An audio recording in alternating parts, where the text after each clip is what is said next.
If you have one bucket that holds 2 gallons and another bucket that holds 5 gallons, how many buckets do you have? 2? Thank you.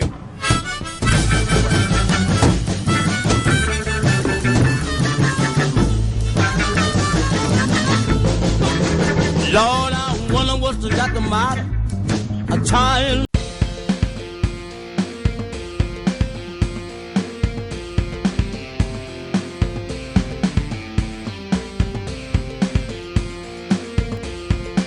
Good afternoon, everybody. Kentucky Fried Movie and Toy Reviews coming at you with a political statement. Political statement most people will probably not like too much.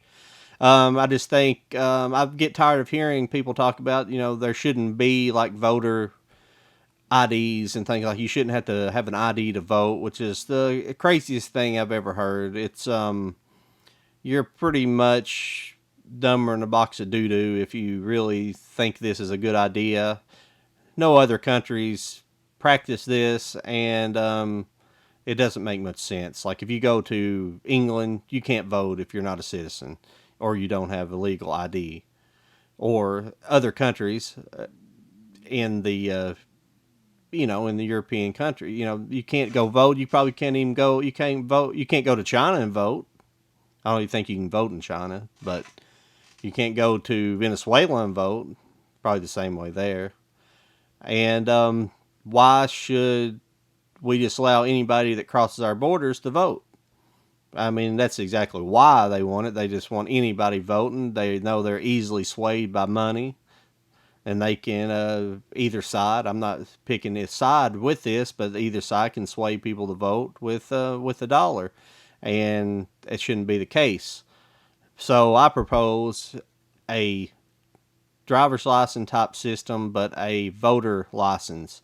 You don't have to actually have a separate card from your driver's license, your legal driver's license. It would just be another mark they can put on, a watermark or something, or they can put it on your driver's license that say you're licensed to vote. You have to go to the DMV or another place at your local courthouse and take a competency test for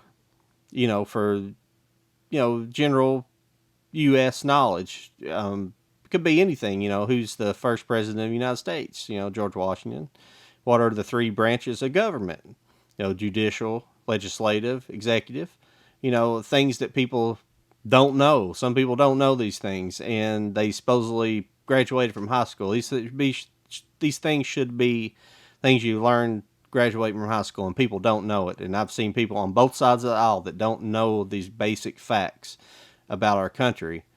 And you should also not be allowed to get this license unless you've been in the country for at least 10 years and are a naturalized citizen of the country. And when you go to, and you should also, to become a naturalized citizen or to get this ID, you should have to prove that you can speak English fluently. I don't go to another country. I'm not going to go to France and not try to at least learn a little bit of their language. I tried to learn a little bit in high school. Wasn't too good at it, but some people are. But you should be. I don't go to those countries and think they should bow down to me. So why should we, English-speaking countries, have to bow down to other people who speak different languages? And it's coming more diverse and more diverse and more diverse as we speak, and that's how they want it, pretty much. They want to confuse the languages and make it impossible to go anywhere without being multilingual, which I like to be multilingual. I like to learn Spanish. I have no problem with it. I think some of these foreign languages are beautiful languages, and I'd like to learn Spanish. I don't know much Spanish, but I'd like to know it, but I think if you're going to be a citizen of this country, a Western country, and most Western countries are English-speaking, well, for the most part, if you're in an English-speaking country, you should be able to speak English. So they're just basic competency you should be able to pass to get this license. And yeah, that's about it. I mean, I know this is a rant and rave, and I'll probably get a bunch of downvotes on it. I don't really care. It's just something I wanted to speak my mind of, something that came to my head. It's like, yeah, I mean, I've heard people talk about similar things, but never anybody come out and say it. But should you be able to should we give a test to be able to vote? It would, and it's going to weed out those lazy people who don't want to, who all they do all day long is sit behind the TV, either watching Fox News or CNN, and getting brainwashed by whatever they say, and then going out and voting by other people's opinions. You should be able to make up your own opinion about what you want and not worry about what other people have to say. You need to make up your own opinion when voting, make wise decisions, vote for competent leaders.